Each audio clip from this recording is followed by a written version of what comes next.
एक बार माता पार्वती ने भगवान शिव से कहा कि प्रभु, मैंने पृथ्वी पर देखा है कि जो व्यक्ति पहले से ही दुखी है आप उसे और ज़्यादा दुख प्रदान करते हैं, और जो सुख में है उसे दुख नहीं देते।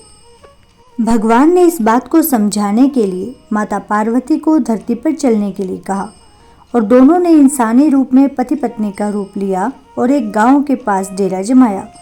शाम के समय भगवान ने माता पार्वती से कहा कि हम मनुष्य रूप में यहाँ आए हैं, इसलिए यहाँ के नियमों का पालन करते हुए हमें यहाँ भोजन करना होगा। इसलिए मैं भोजन की सामग्री की व्यवस्था करता हूँ, तब तक तुम भोजन बनाने की व्यवस्था करो। भगवान के जाते ही माता पार्वती रसोई में चूल्हे को बनाने के लिए बाहर से ईंटें लेने गई और गांव में कुछ जर्जर हो चुके मकानों से ईंटें लाकर चूल्हा तैयार कर दिया। चूल्हा तैयार होते ही भगवान वहां पर बिना कुछ लाए ही प्रकट हो गए। माता पार्वती ने उनसे कहा, आप तो कुछ लेकर नहीं आए, भोजन कैसे बनेगा? भगवान बोले, पार्वती, अब तुम्हें इसकी जरूरत नहीं पड़ेगी। भगवान ने माता पार्वती से पूछा कि तुम चूल्हा बनाने के लिए इन ईंटों को कहाँ से लेकर आई?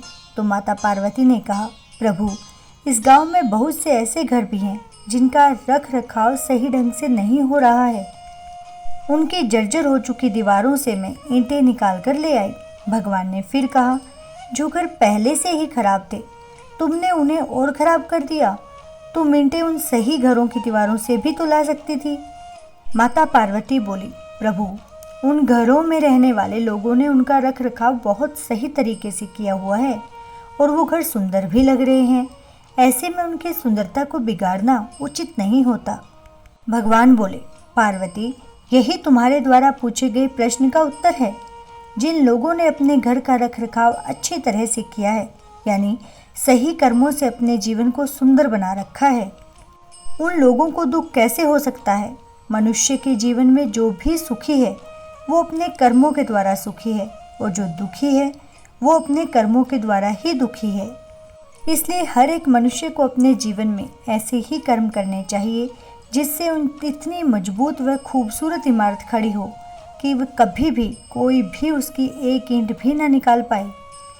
यानी हमारे द्वारा किए गए कर्म ही हमारे जीवन में हमें सुख और दुख प्रदान करते हैं।